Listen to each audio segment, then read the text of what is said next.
Hola a todos, ¿cómo están? Bienvenidos nuevamente a este espacio, bienvenidos al canal. Mi nombre es Carolina para todos aquellos que estén escuchando por primera vez. Y en el día de hoy vamos a conectar con esta información, con este movimiento de energía de cómo se forma un mago.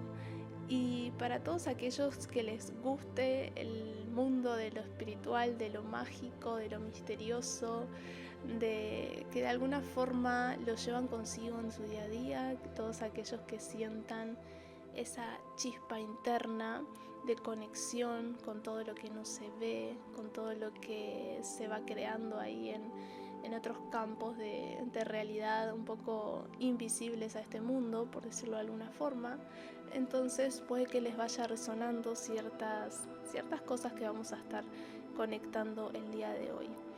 Y bueno, un poco la idea de hablar de este tema es claramente que conectarlo con de dónde sale todo esto, ¿no? Y por decirlo en rasgos generales, si vamos a conectar con lo que es arquetípicamente el viaje del héroe, que el viaje del héroe es como un patrón enorme, vamos a decirlo así, por darle una explicación con palabras, es como un patrón que se ve a lo largo de los tiempos en todas las historias de personas que se han embarcado en este camino del autoconocimiento, del autodescubrimiento, del despertar de ese ser esencial, ¿verdad? De llegar a la sabiduría, al conocimiento.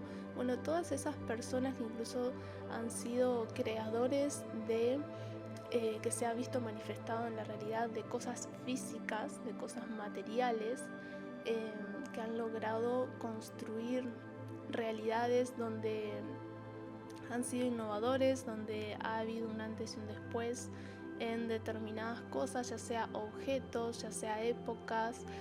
Bueno, ¿no? Podemos llevarlo a un montón de referencias.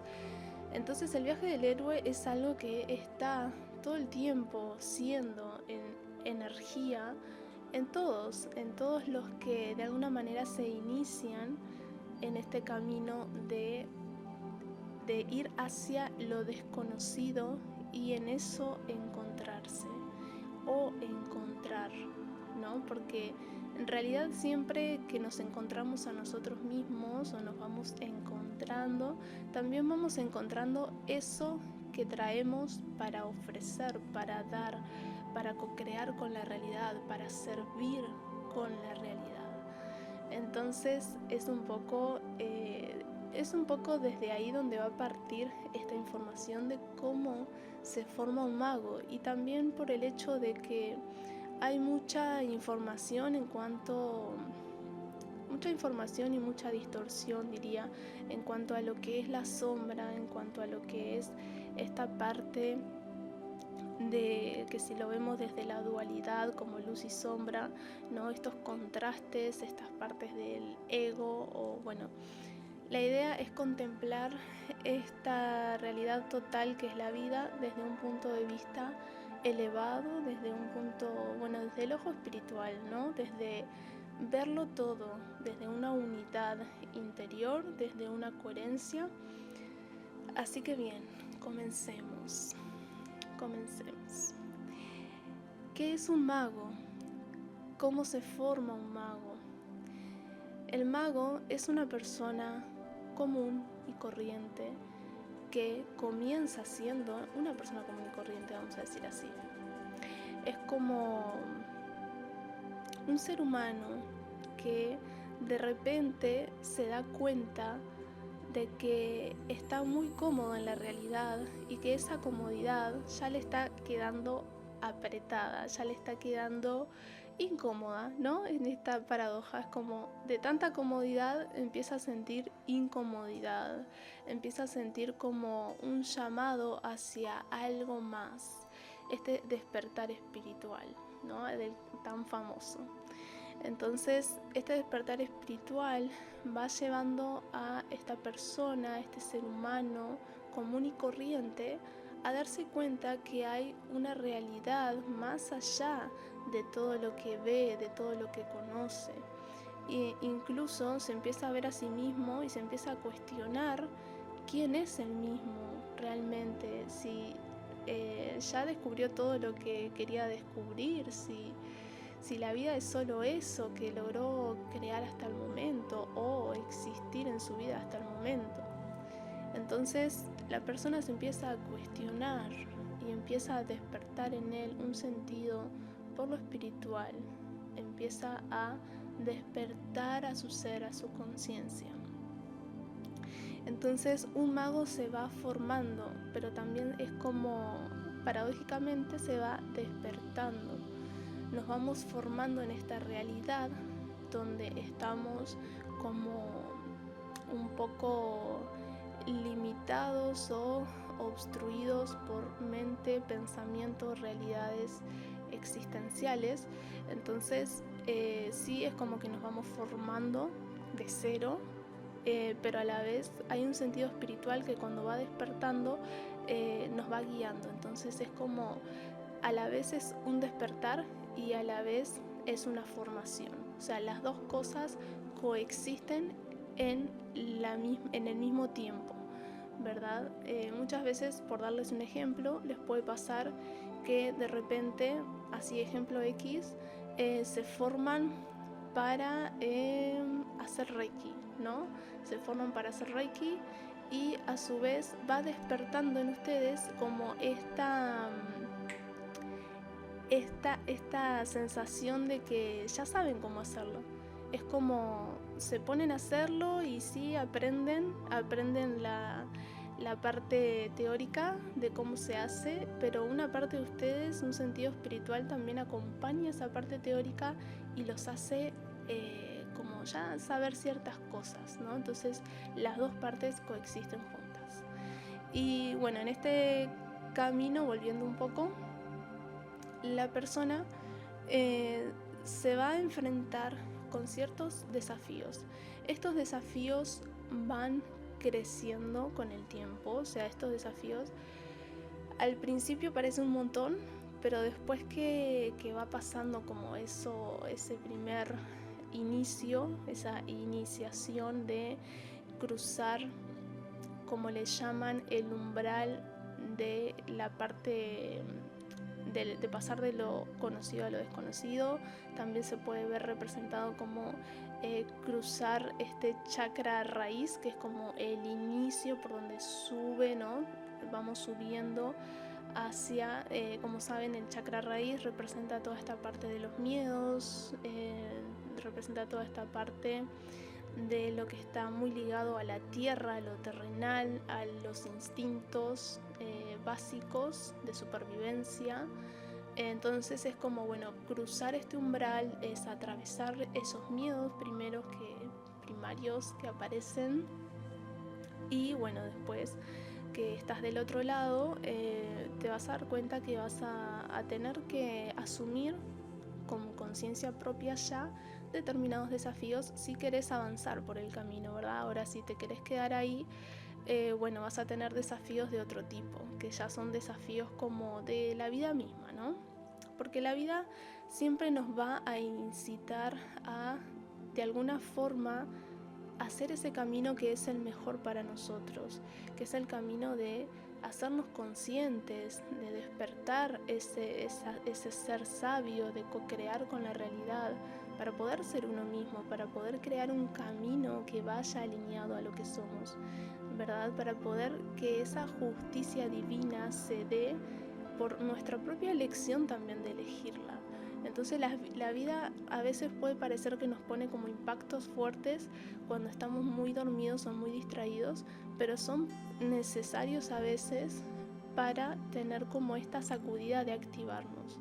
Y bueno, lo digo desde una experiencia un poco personal también de que la vida en determinado tiempo me puso como una cosa muy muy fuerte, así de vida o muerte, donde ahí tuve una sacudida, realmente un antes y un después. Y bueno, ahí empezó todo, ¿no? Ya les contaré. Pero bueno, es un poco eso. Sé que cada uno tiene su historia y su experiencia en ese tipo de batallas y de despertares. Entonces, bien, cuando la persona cruza este primer umbral, que es todo un proceso, porque tenemos que ahí, nos vamos a encontrar con limitaciones de todo tipo, con esta energía del miedo, que el miedo es como lo que nos muchas veces mantiene a las personas a quedarse en la misma zona y no salir, no avanzar, no emprender el viaje del héroe. Entonces, bien, pero yendo al punto de cómo se forma un mago, el mago se forma justamente dándose cuenta de que esos desafíos son necesarios y necesita atravesarlos para saber qué otra parte de sí mismo va a encontrar del otro lado, ¿verdad? El mago está muy conectado a su intuición, a su sentido de percepción. Es una persona que siempre ha sentido internamente como un llamado, como algo más, y se deja llevar por esta intuición y se va acercando cada vez más a esa luz interna de saber quién es, ¿verdad? ¿Qué puede hacer en este mundo? Porque este mago va a ver en su realidad otros magos reflejados, tipos de magias reflejadas, y va a tener la oportunidad de eso, ¿no? Como vincularse con ese sentido de lo mágico, de realidades de otros magos, de enseñanzas, de información. Entonces se va a sentir muy atraído por esto y va a elegir ponerse ciertos desafíos que sabe que son necesarios para crecer.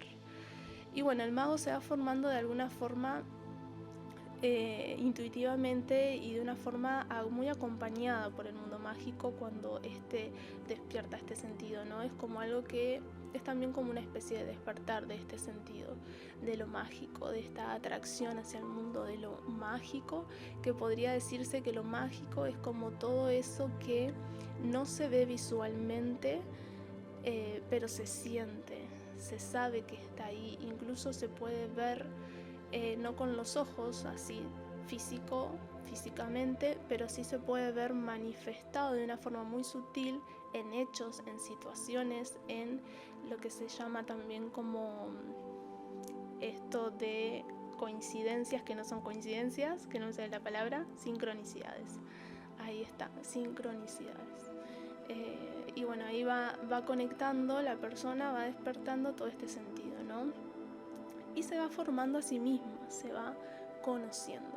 Pero hay una parte de este viaje de el mago, donde se va encontrando a sí mismo, que se da cuenta que hay un quiebre, ¿verdad? Que hay un quiebre, por decirlo de alguna forma, en el que la persona, este mago, se va a tener que conectar con este arquetipo del ermitaño de una forma un poco muy necesaria, como así, va a sentir un llamado muy fuerte hacia ir hacia adentro, hacia ir hacia la verdadera profundidad, hacia la sombra más oscura, más aterradora incluso puede parecer, pero necesaria. Y acá voy a poner un ejemplo que me encanta, que me parece súper que va con esto, ¿no? Que es el de Gandalf. Gandalf es conocido como el mago gris o el mago blanco luego de su metamorfosis en la historia del Señor de los Anillos, esta saga, esta película, que si ya la vieron sabrán a quién me refiero, y si no, bueno, lo recomiendo porque tiene muchos mensajes y si les interesa todo este mundo pueden encontrar ahí mucho reflejo de sí mismos. Y bueno, básicamente en una parte de esta historia de Gandalf, el mago, lo que le sucede es que antes de ser Gandalf el blanco era Gandalf el gris. Era un mago que estaba muy conectado y vinculado con distintas personas en ese entonces, en ese momento de la historia. Se representan como, bueno, que elfos, que enanos, que distintos, ¿no? Así como que se relacionaba con todo el mundo y era un poco un espíritu como muy protector de las personas, muy, muy alegre, muy sabio, muy conectado, siempre de estar ahí ayudando a los caminos de los viajes del héroe, también de otros. Entonces, bueno, pero hay un determinado quiebre en la historia de Gandalf donde se tiene que enfrentar a la sombra y de alguna forma hay un punto acá que es como una gran enseñanza que la vida muchas veces nos pone, que es esto de no resistirse a la sombra. Es esto de como cuando uno se resiste al cambio, cuando uno se resiste a verse en esa sombra, a reconocer su ego, a reconocer lo que trae consigo mismo, a reconocer esa parte de algo que está ya tocando fondo en uno, que tiene que tener una transformación. Cuando uno se resiste, sufre, agoniza, ¿no? Como que algo te va a guiar siempre a que no es por ahí, que tenés que soltar esas resistencias, confiar en que si hay algo que se tiene que romper para que algo nazca, y ese algo seguramente seas vos mismo, tiene que suceder porque es necesario.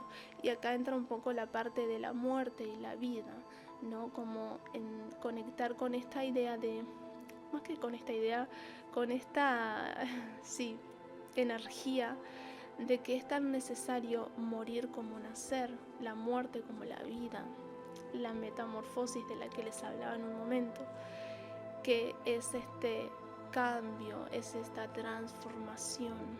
Y es ahí donde también nace esta parte del alquimista, que es básicamente el mismo mago, la misma persona que aprende a hacer esta alquimia consigo mismo, de transformarse a sí mismo, de permitir la muerte como algo natural para que eso nuevo nazca.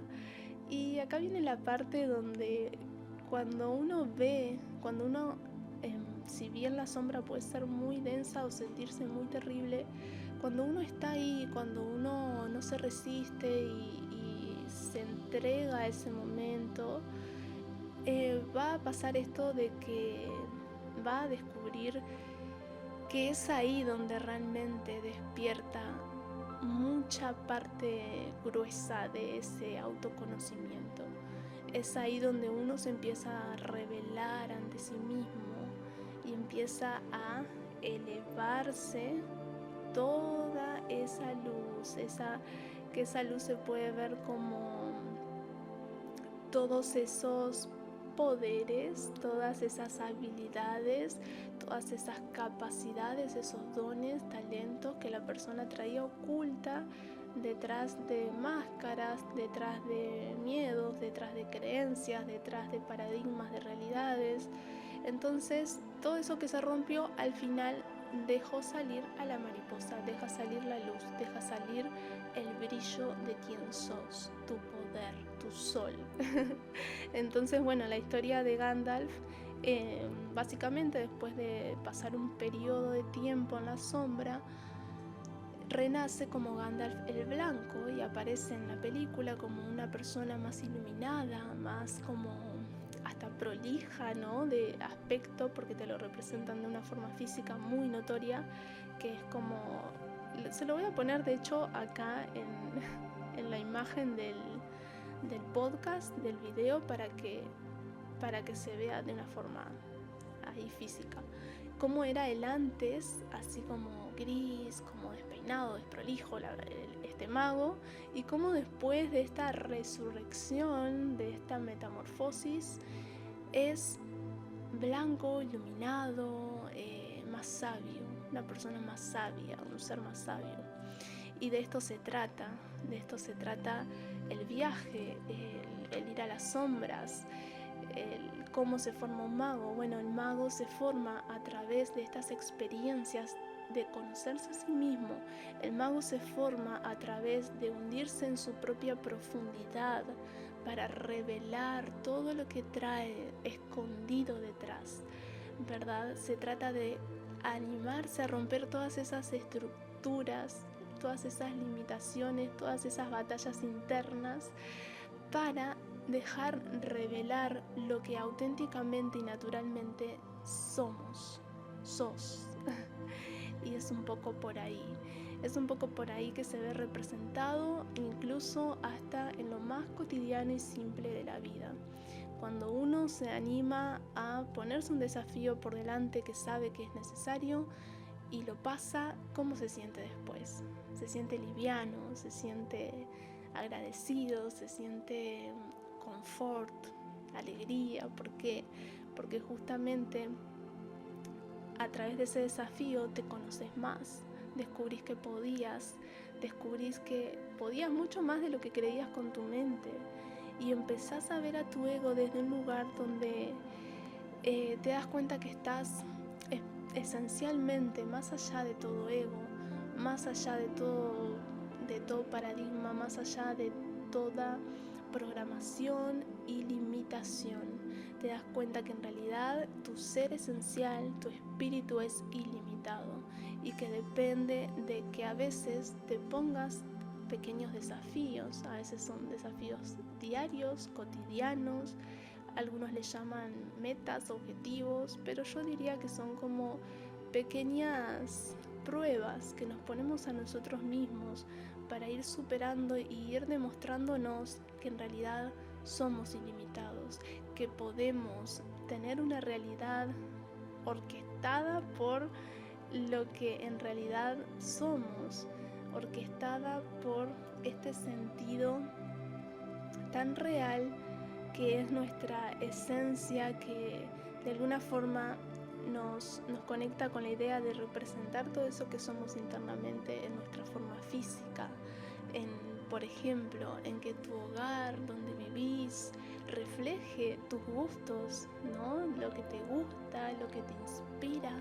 Y bueno, esto se puede aplicar a lo más simple y cotidiano, como a tu sueño más grande, y así como más que parece como muy lejano, ¿verdad?